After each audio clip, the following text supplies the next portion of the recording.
a round table. And I want to welcome people here who are from the Capital Area World War II Round Table, also members of the Association of the United States Army Keystone Chapter, and also people who are here for the first time. I think from what I see, there probably are a few people who are joining us for the first time. Now, I can remember, and some of us can remember, last August, meeting up in the upstairs room where I was the speaker. I guarantee you have an even better speaker tonight than last time. So, glad some of you here. I know that some of you are personal friends with the speaker, and I just want to go over a few things, but anybody who is an officer or a retired officer knows that the smartest thing to do is turn things over to the Sergeant Major. So I need to introduce the Sergeant Major Clemens for a few activities before we introduce our speaker. That's okay.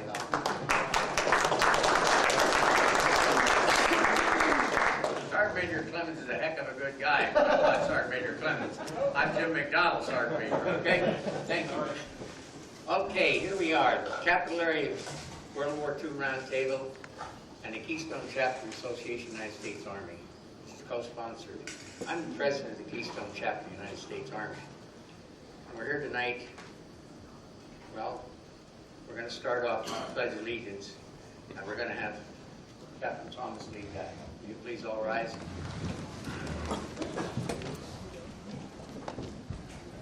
I pledge allegiance to the flag of the United States of America and to the republic for which it stands, one nation, under God, indivisible, with liberty and justice for all. Thank you.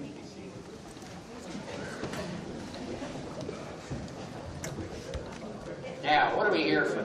Well, we're here for history, fellowship, food, Americans all of us together. We're here to hear a great American. And we have other great Americans here with us tonight. One of them is former Adjutant General, Major General Bill Lynch, right back there, and his wife Kathleen.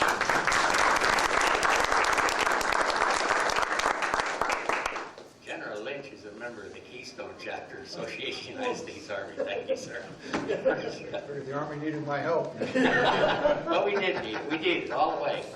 And now I'm going to introduce our speaker for this evening.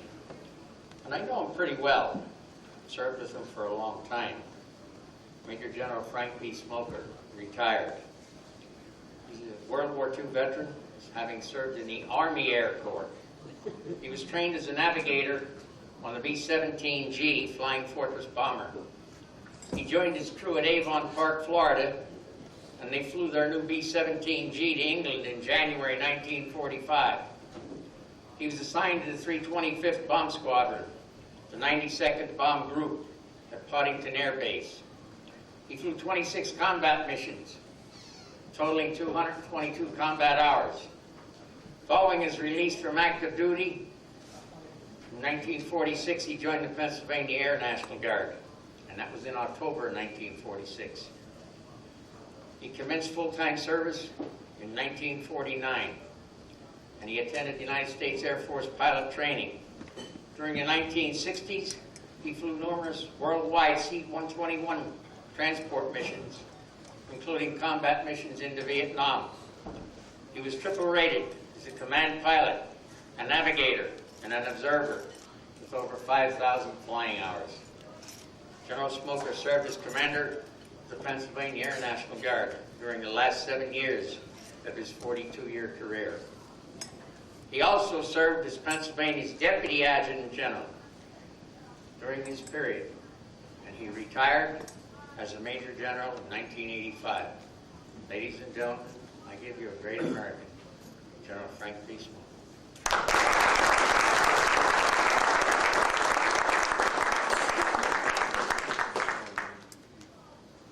Thank you.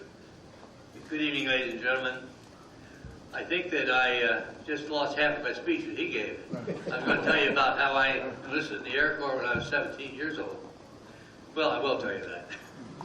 And upon graduation and from high school, I went into active duty and joined a crew down. Well, went to navigation school and went through the usual things of free flight and navigation school, and then I joined my crew in Avon, Florida, and we learned how to fly B-17s as a crew. I was commissioned as second lieutenant in October 1944. So the transition training was very intense, but it trained us to be ready to go overseas. And in January '45, we were young and confident. We ferried a new B-17G across the pond to England. I was assigned in to the 325th Bomb Squadron, the 92nd Bomb Group. And I should point out that there's another member of the 92nd Bomb Group here tonight, Bob Willis here. He's wearing that standout shirt that the 8th Air Force. He lives in Lebanon, but I never came across it. We always meet at reunions in San Francisco and in England and so forth, but he never comes around to my house. I don't know why. But anyhow, I was assigned to Poddington Aerodrome. The commander of the 92nd Bomb Group was Colonel James W. Wilson, a West Point graduate. He was 28 years old. And he went on to become a lieutenant general in the Air Force. His last assignment as Inspector General SAC. But he retired in 1970. So you can see we were all kind of young. The 8th Air Force had 3 divisions, the 1st, 2nd, and 3rd. And I had to learn that, the 1st, 2nd, and 3rd. You might have learned those numbers. But the groups within each division, they were located in the same geographical area wherever possible. Our 92nd Bomb Group was in the 1st Division, and we had a group of 12 B-17 groups. And each group had a single letter in the tail. Ours was a triangle B, which identified our aircraft. Talk about that in a minute. But they're my stage props. But upon takeoff of a mission, each group would first form up on itself using a specific low-powered beacon. We call it a buncher beacon for homing. And each group had fired various colored flares. For example, the 92nd Bomb Group might be yellow, another group might be green, and so forth. It was usually dark when we took off, but when you got out above the clouds and broke out, you could see these flares fairly good, and so you could find your own group.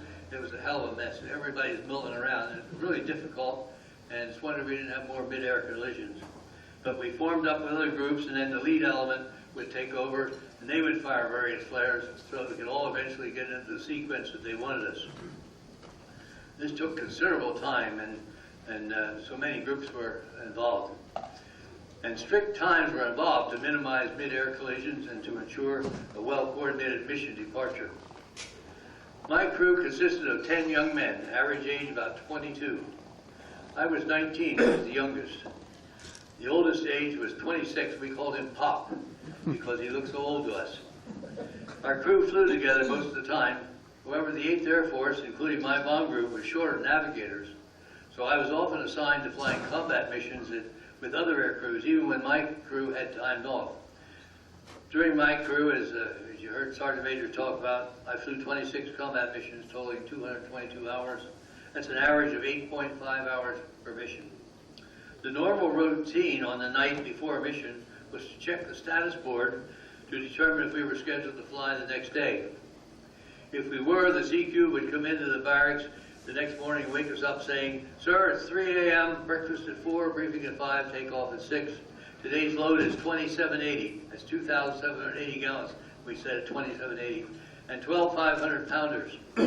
This gave us an inkling of what was in store for us, because 2780 gallons of gas was the maximum fuel load, as was the 12 500-pounders. We used to have a song called the 2780 Blues, but unfortunately I don't remember the words or the tune. That's probably to your advantage. Attrition within the 8th Air Force was fairly heavy due to personnel lost, wounded, or rotated after completion of 25 missions, and then later it was 35 missions. A total of about 350,000 Americans served in the 8th Air Force in various capacities, either aircrew or ground personnel. The story of the 8th Air Force is the story of an experiment, destroying the economic fabric of an enemy by daylight precision bombing of specific industries. This experiment was undertaken and successfully completed despite the experiences of the Royal Air Force, the RAF, and the German Air Force, the Luftwaffe, both of whom were convinced that losses would be prohibitive in day bombing. The 8th Air Force was brought into being in January 1942 in Savannah, Georgia. General Henry Hap Arnold was the commanding general of the Army Air Forces and later became the Deputy Chief of Staff for Air. When the war began, it became necessary to develop his staff with the more reliable people who Arnold knew could get the job done. Doolittle, Spots, and Eaker, old-time acquaintances and well-known names, were placed into extremely important positions. Well, that's the background leading up to me to discuss the abbreviated account of the 8th Air Force. There's a neat little story about how Eaker ended up with his assignment. With Spots named as the overall commander of the newly formed 8th Air Force, an organization that existed only in paper at that time, Arnold called in another dependable old friend, Ira Eaker, who had taken over the fighter defenses on the West Coast the day after Pearl Harbor. When Eaker arrived in Washington on 8 January 1942, Arnold said to him, "You're going to England, and I want you to fly over there and negotiate with the British for headquarters, aerodromes, communications, all the stuff you need. Understandably, the British, understudy the British and work out the plans. Then I'll get you some bombers and crews, and you'll be in charge of the 8th Air Force Bomber Command." Eaker explained, "Bombers? But I've been fighters all my life."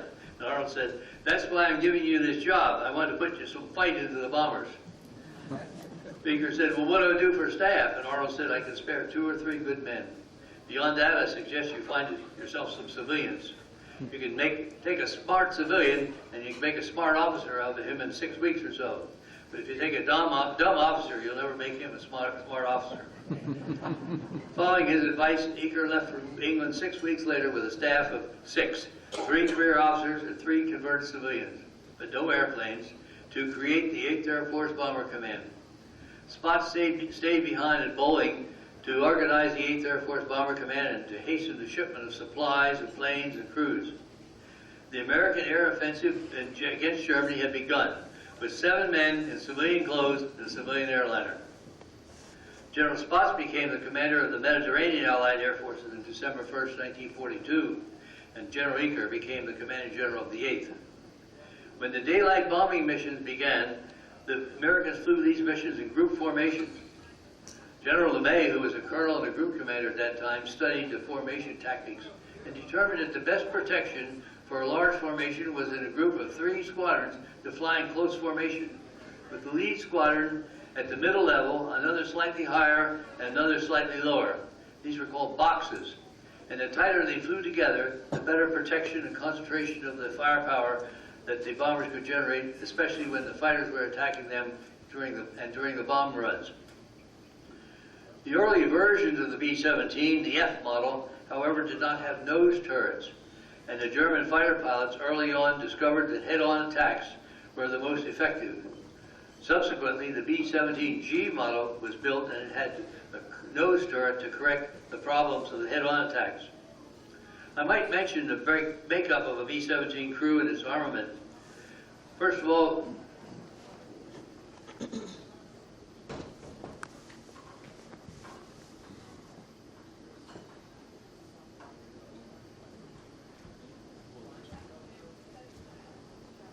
there were 2 pilots, the aircraft commander and the co-pilot. They were stationed right up here. And the navigator and the bombardier were in the nose of the aircraft, and in front of these pilots. General, how about if I hold and then you point? You can't hold it by that. It might come over. Okay. In the nose, we'll pass this around. But in the nose, this is what it looked like. The navigator was here at his table, and the bombardier was up in the nose. He had the chin turret, which he operated through a mechanical way, and I had the 2 machine guns, 1 on each side here. The bombardier, had the Norden bomb sight, and he manned the 2 twin 50 caliber machine guns.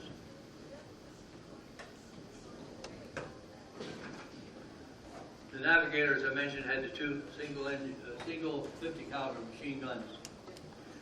Now, slightly behind and above the pilots, we had the turret here, and that was operated by the flight engineer, and he had his turret that could swing the 50 360 degrees.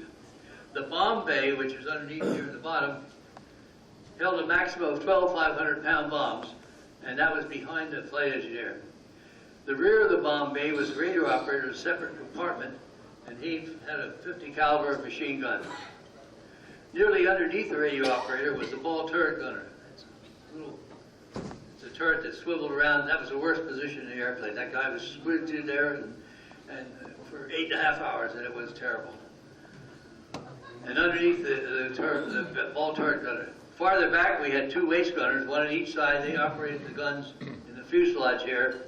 And finally, in the tail, with the tail gunner, he had 2 50 calibers. So a B-17 crew totaled 8 souls, carried 13 50 caliber machine guns, 6,000 pounds of bombs. With this kind of firepower, the B-17 was aptly named the Flying Fortress. And with the addition of a Tokyo wing tanks in a G model, the maximum fuel load was 2780.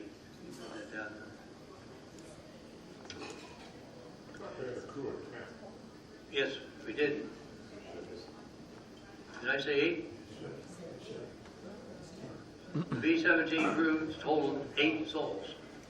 Maybe it sounds like 8. No, I've said it again. 10 souls. Gee. Wait, I get my glasses fixed here. 10. Pilot, the navigator and the bombardier in the nose, the 2 pilots, that's 4. The top turret gunner, the flight engineer, is 5. The radio operator, 6. 2 waist gunners, 6, 7, 8. And the tail gunner, 9. And the turret under 10. Under the belly turret. As I said, that was a terrible position. The name Tokyo tanks was probably derived from the expectation that the increased range would enable the B-17s to reach Japan from various Pacific islands at a later time in the war. The cruising speed was a maximum usually of 130 knots, that's 150 miles an hour. Very fast, not very fast by today's standards. For comparison's sake, an A-7D aircraft, single-place pilot, a fighter, could carry 24 to 26,000 pounds of bombs and be equipped with a 37 millimeter Gatling gun that fired 6,000 rounds a minute with a speed well over 400 knots. You can see the big difference today. And today's fighter, even beyond the A-7, is even more impressive. General LeMay also figured out another very important tactic. Previously, during bomb runs, evasive maneuvers were used to try to avoid the flak. However, remembering his old artillery training, he discovered that statistically, it was better to keep a straight and level course from the initial point, the IP, to the target, usually a distance of 60 to 90 miles. By so doing, the bombardier could use the Norden bomb sight more accurately. The B-17 was on automatic pilot and was hooked into the bomb sight during the bomb run. So it was the bombardier was running the airplane, directing it into its direction during the bomb run. And the formation would still not suffer additional losses, even though they were flying through flak without taking any evasive action. This procedure was adopted by all groups and proved effective. It's an interesting fact, I think, that all the bomb runs made by the 8th Air Force, once the bomb run began, there was never a known case of any air crew pulling out the formation to take evasive action. Each one plowed on, went straight through, level with the others, unless the plane was blown out of formation by the enemy action. In the beginning, RAF Spitfires were the only escort protection, but they only had a range of about 175 miles from the home base, about to Paris and back. Then in May 1943, the Republic P-47 Thunderbolts arrived, but initially their range was about the same as the Spitfire. Lockheed P-38 Lightnings and the North American P-51 Mustangs had a greater range, but they did not come into the 8th Air Force until early 1944. The P-51s had 2 108-gallon wing tanks, developed a phenomenal escort range of 850 miles. P-38s, P-51s, were our escorts. When I was flying combat missions, we called them our little friends, and they were nice to have up there.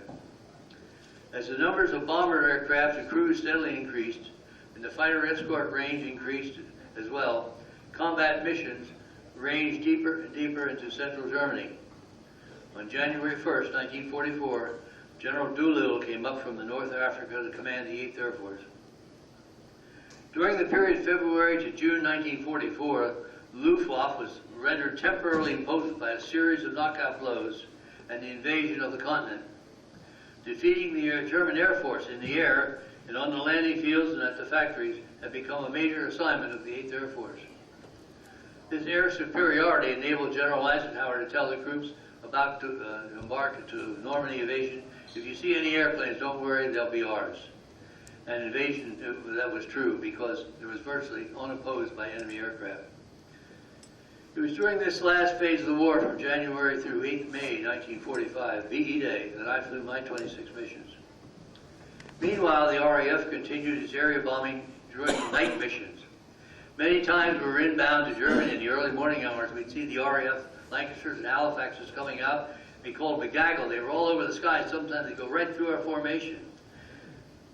And although attacks against our formations by enemy aircraft had decreased considerably, the desperate Germans moved 88mm flak guns around the countryside on railroad cars in a frantic attempt to defend crucial targets.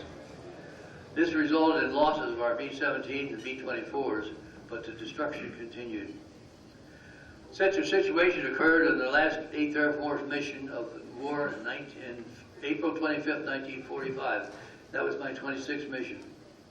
On the day before, it was announced by the BBC that the 8th Air Force would bomb the Skoda works, ammunition works in Pilsen, Czechoslovakia. And in an attempt to save civilian lives, they warned the civilians to stay home and not go to work because the factory would be destroyed the next day. Knowing this, the Germans moved in flak cars that night, and as a consequence, unfortunately, we had a considerable loss of B-17s on that raid, one of which was flying on my left wing.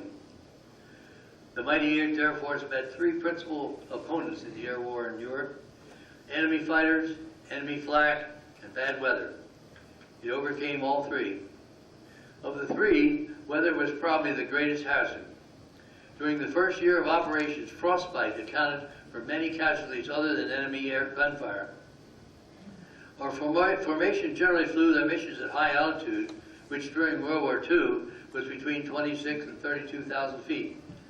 The outside air temperature was minus 60 degrees, and because we were not pressurized, and with only a thin layer of aluminum skin of the airplane between you and the outside, it was the same temperature inside as out.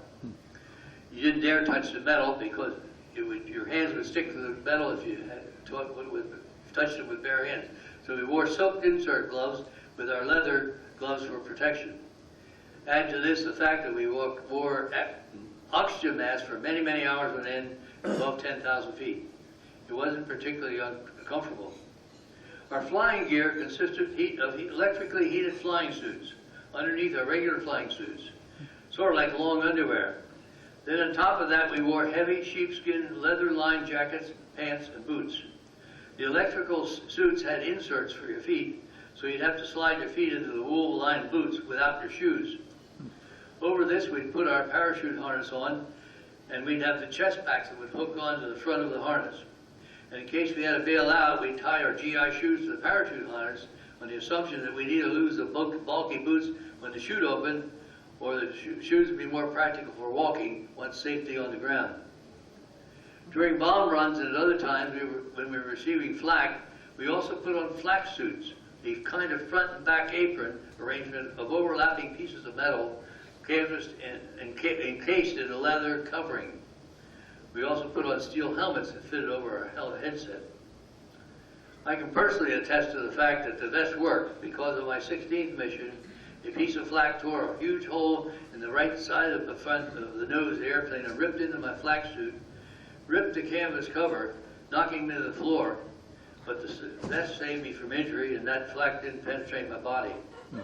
I later found the piece of flak in the machine gun belt, so I saved it as a souvenir.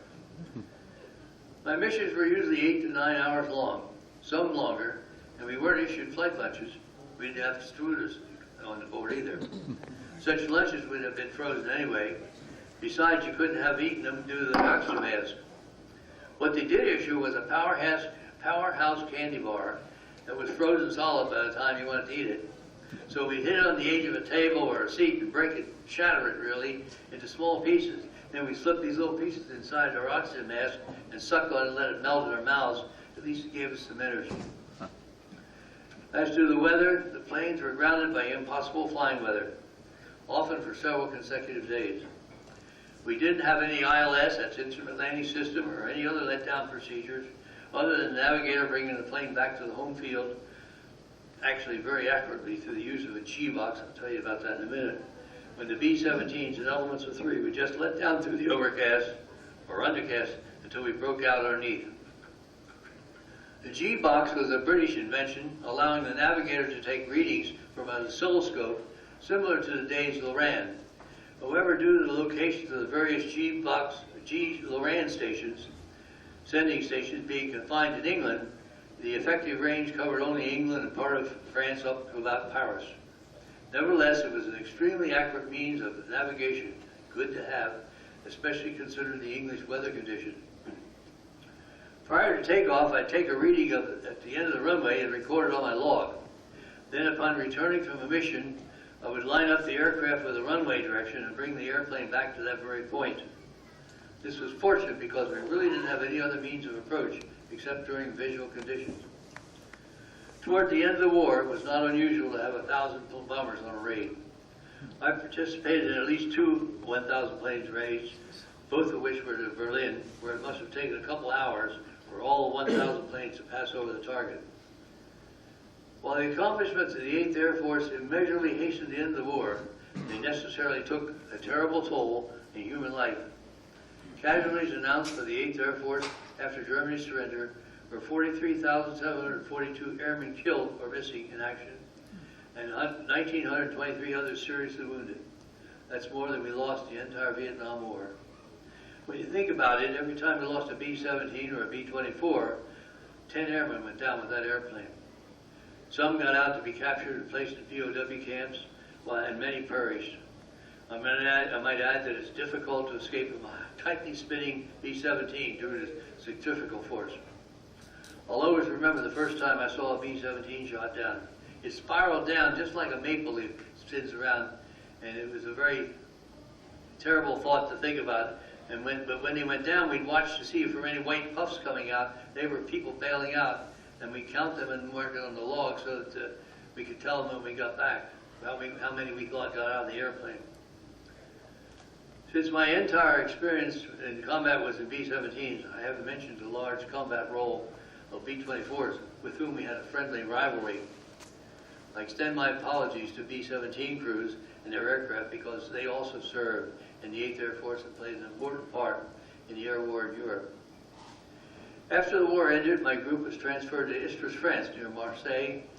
Our B-17s were stripped of guns and turrets and all the extraneous gears, and plywood seats were built in the fuselage. Our mission was called the Green Project. We flew high-point GIs from Marseille to Casablanca, 1,000 miles, remained overnight, and then returned the next day with French refugees from North Africa.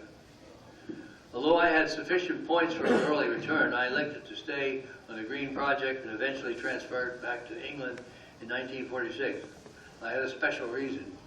I married an English girl in December 1945. I returned to the States in June 1946, age 21 as a captain.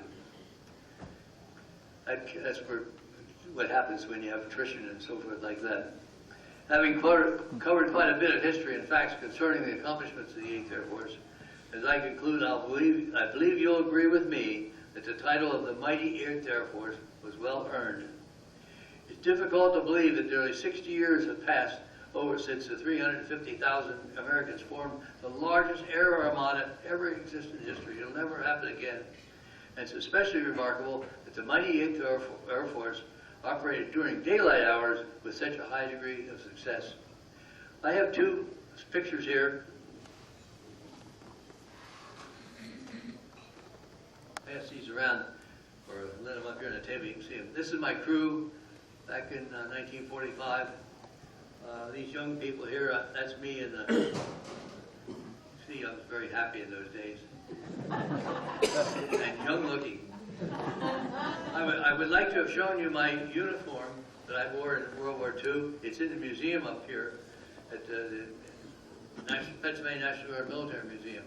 The only part of the museum that fits me, the only part of my uniform that fits me is my white scarf.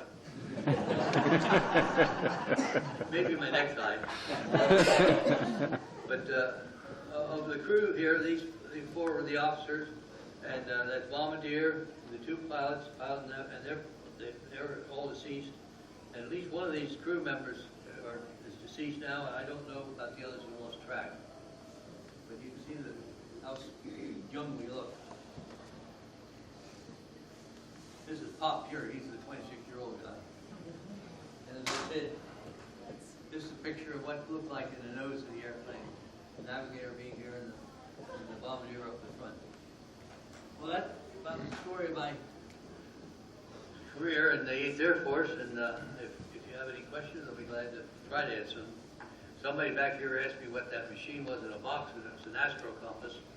At least I knew that much. He asked me how it worked, and I said I don't remember. After all, 60 years ago. Does anybody have any questions or comments? General, I'd like to make a comment. We had a previous speaker, some of our regular members who've been with us from often. Remember, we had Ed Tilden from Hershey. Yes, I know Ed. 6'2", a belly turret. Oh, terrible. I don't see how you got in a turret. You're in there cramped like this, 60 degrees below zero, and electrical heat is flying through the crew, but they couldn't move very far.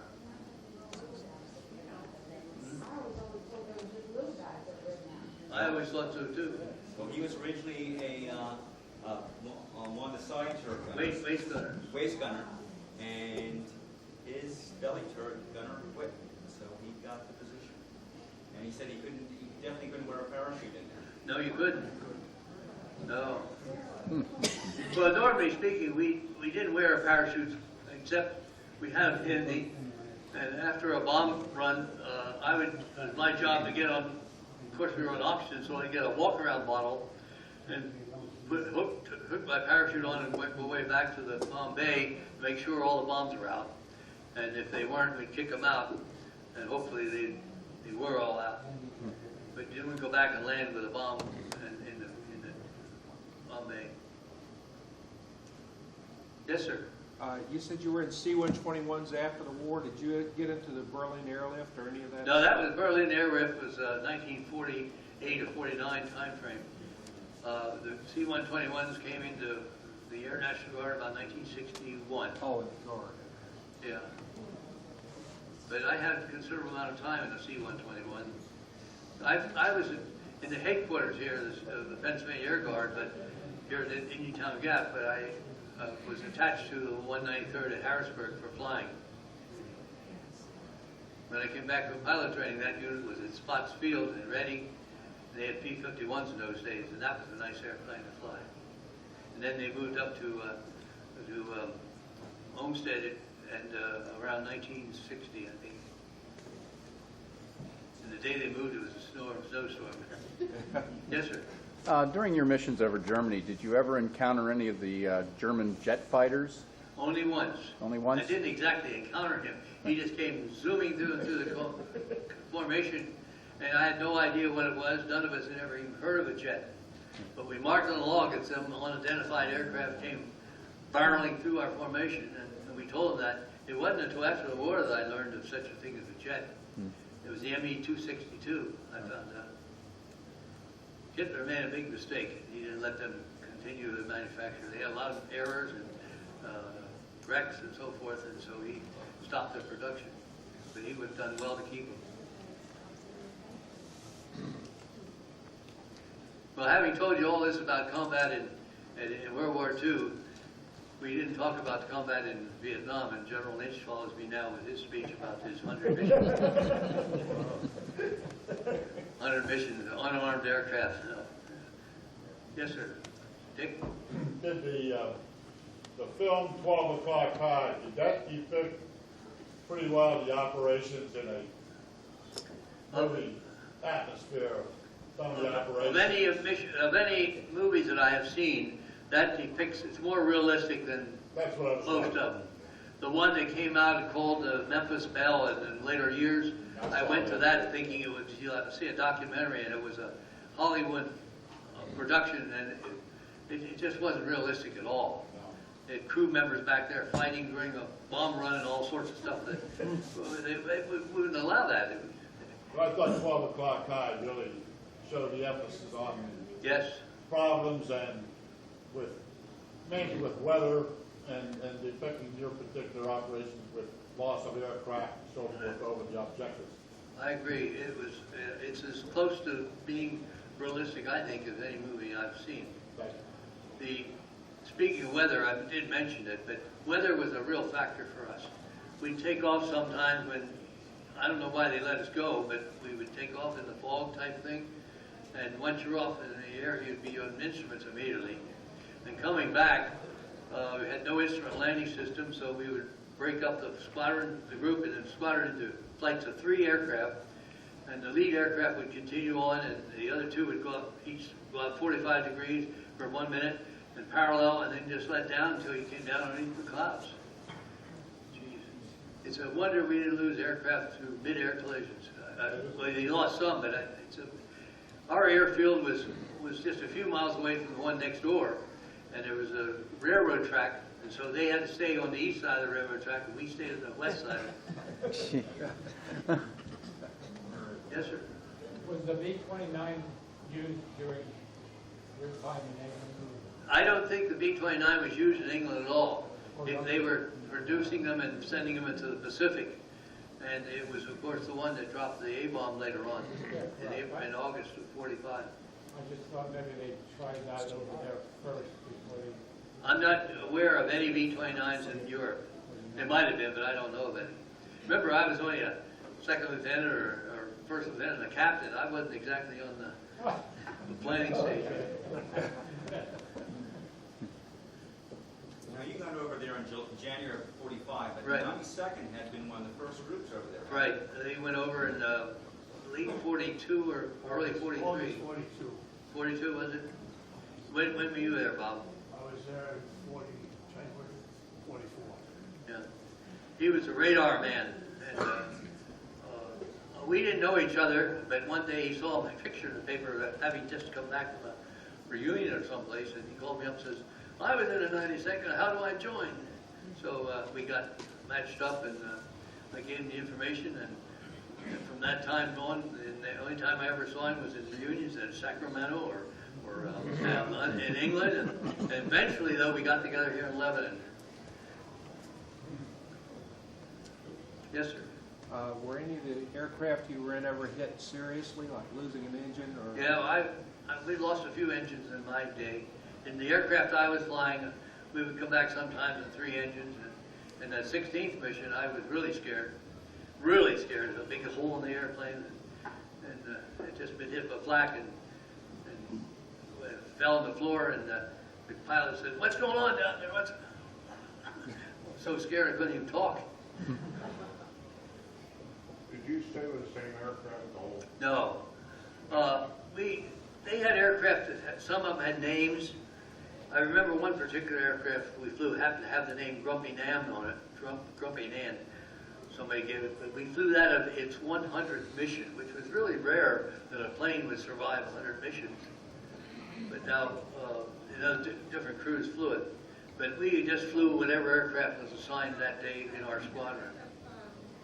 See, some squadrons, some planes came back and were out of commission and had to have a maintenance done on them or patched up with holes and flak and so forth. The most danger I ran into was the flak. And years later, by flying the 121, if we had an augmented crew of 3 pilots, one of the pilots could lay in the bunk there and rest. And when we were flying through ice and I was trying to sleep or trying to rest, this ice coming off the propellers hit the side of the airplane. It sounded just like flak. I couldn't sleep. These games. Yes, ma'am. Now you described everything you wore up in the plane at 60 below zero, but like, how uncomfortable was that? How cold was that, really? Or were you feeling pretty protected? It was very cold. I wouldn't say that we had some comfort in the heated flying suits, but if you had a hot spot in this flying suit or something, and then maybe the electricity wasn't getting there, and then it got cold. And you wouldn't dare take off your gloves because you touched that metal. In one mission, the bombardier was shot, and flak came in and scattered this plexiglass, came all over his eyes here. We had the mask, of course. And so we got off the bomb run, things quieted down. I went to the first aid kit and got some salve out, going to put it on his eyes. It was frozen solid.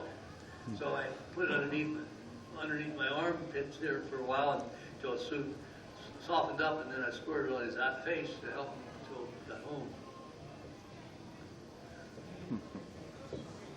Did your bomber ever get directly attacked by fighters or No, civilian I was never directly attacked by a fighter in the airplane I was in.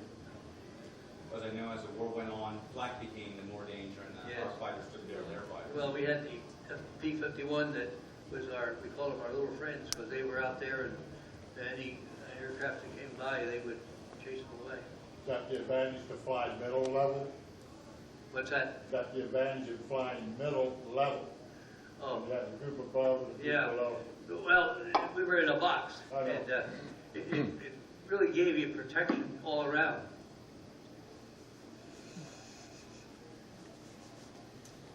Well, that's about it. I appreciate your attention, and I'm glad I could have this opportunity to talk to you, because I think that it's a marvelous thing to have our World War II experiences.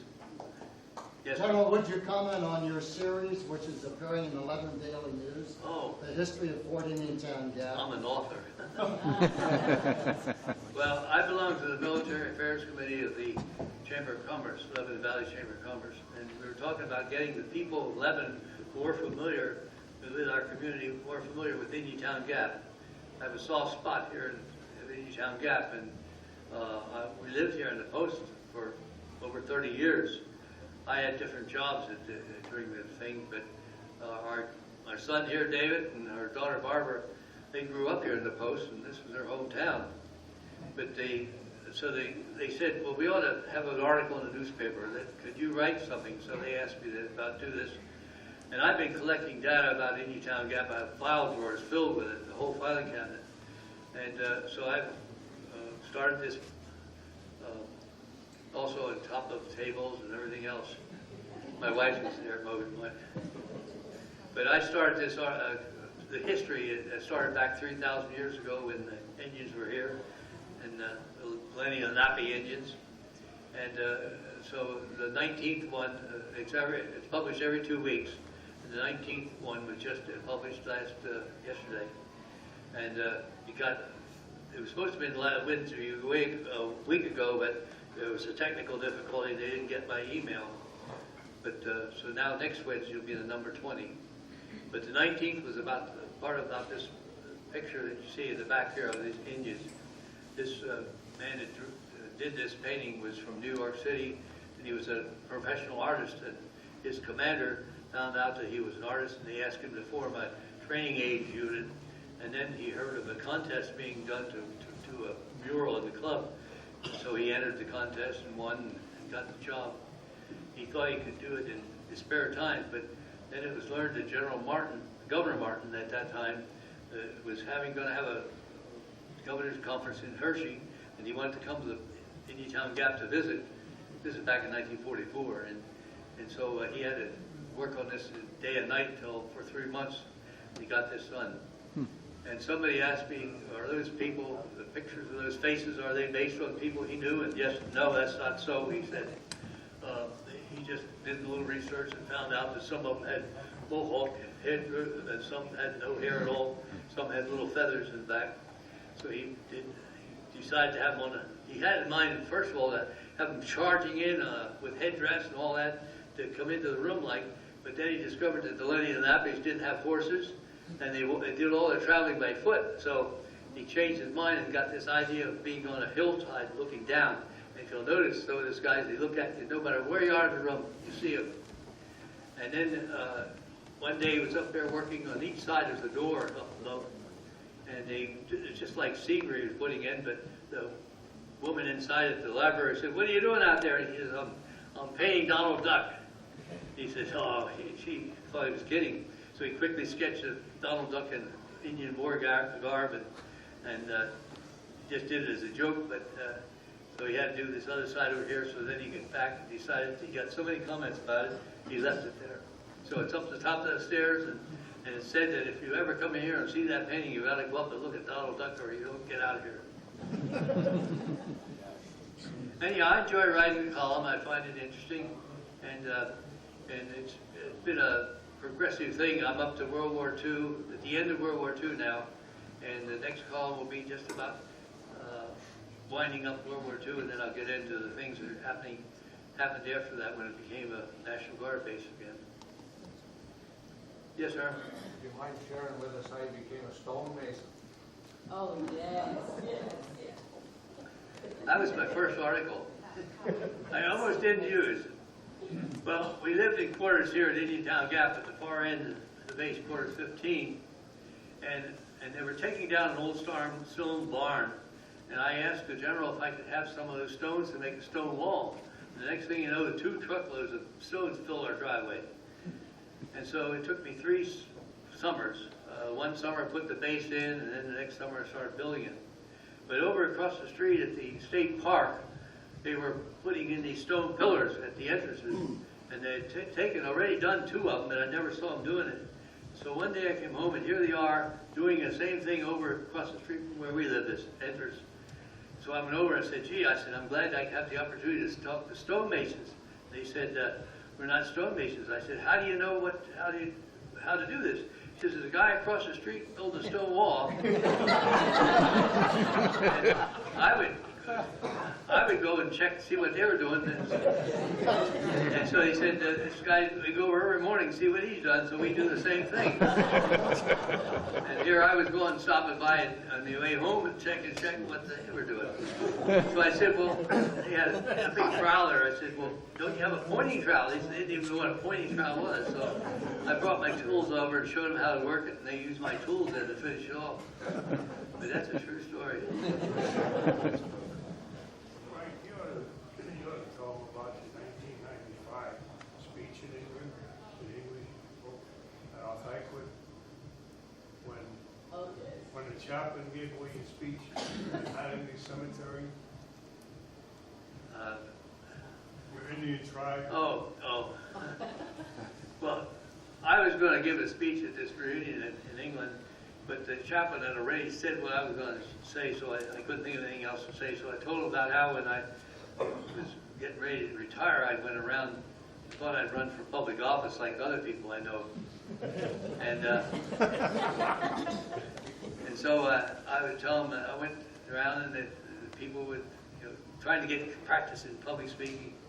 And so I went to this Indian village one day, and the Indians were saying about how if I'm elected, you're going to have better schools. They would say, Niwa, Niwa. Better water supply, Niwa, Niwa. Better roads, Niwa, Niwa. And then I was really on the roll. I thought they were really enthusiastic. And I said, well, before I leave, I'd like to see the barn that you have a herd of cattle here that are very famous. And they said, yes, come on in. And as they went to open the door, the chief said to me, General Skoger, be careful where you walk. Don't walk in a Niwa.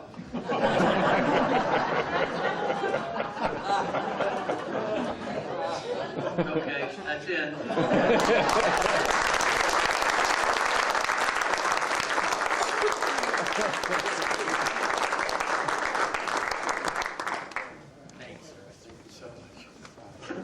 Now, there's an announcement before we go any further. A gentleman has an announcement about a trip upcoming from World War II. Okay.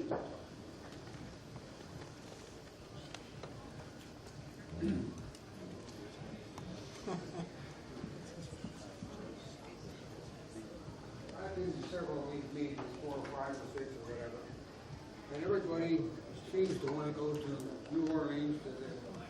Hey, come up here. All right. Mike. I'll do that too. Very nice people. Thank you. I had a friend that was died.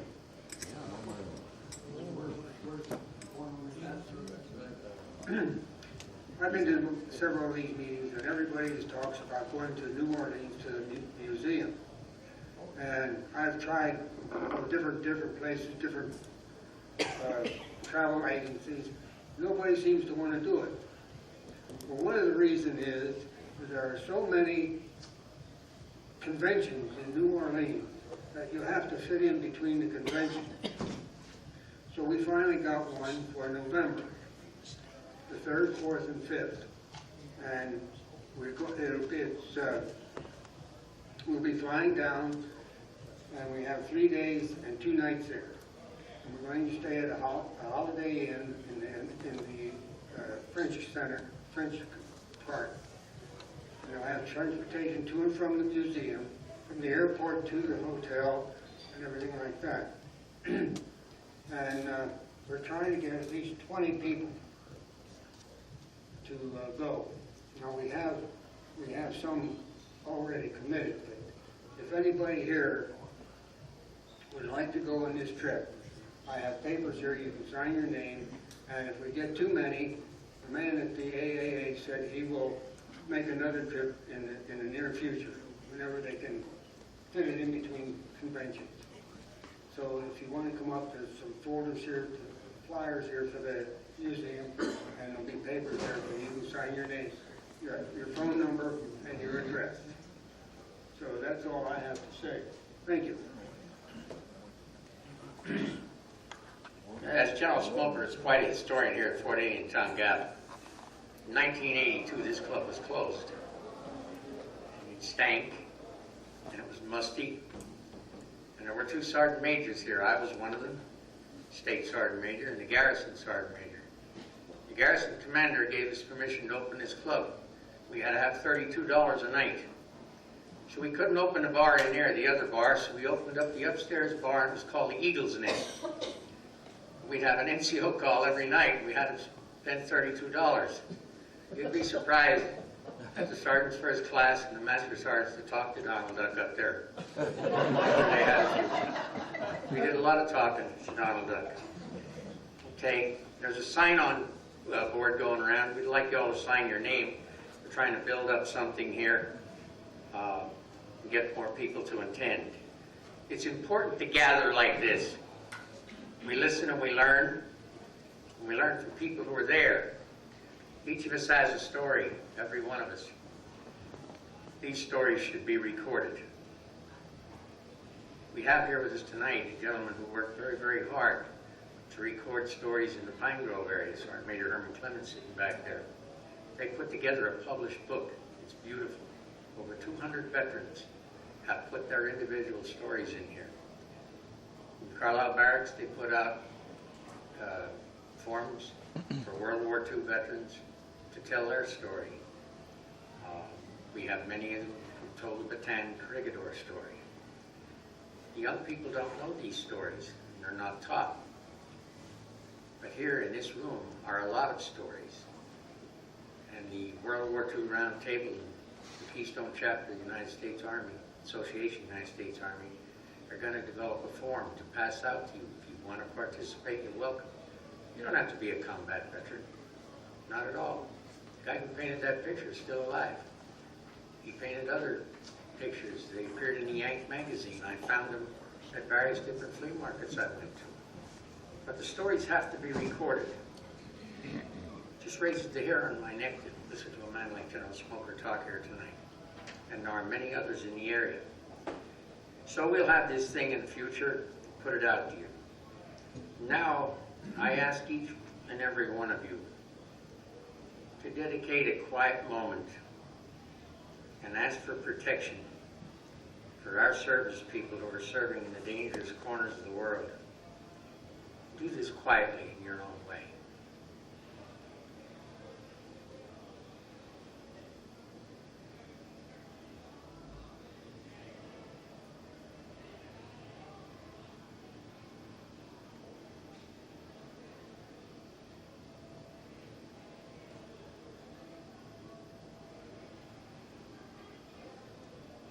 Every meeting of the Keystone Chapter ends with God Bless America. Let's all stand up and sing it. I'm not a choir master. God bless America, land of our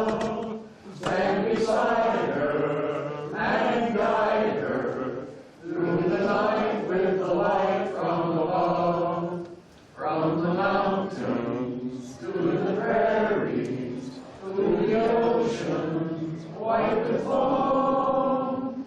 God bless America, my home, sweet home. God bless America, my home, sweet home. Thank you for coming. Finish the food, please.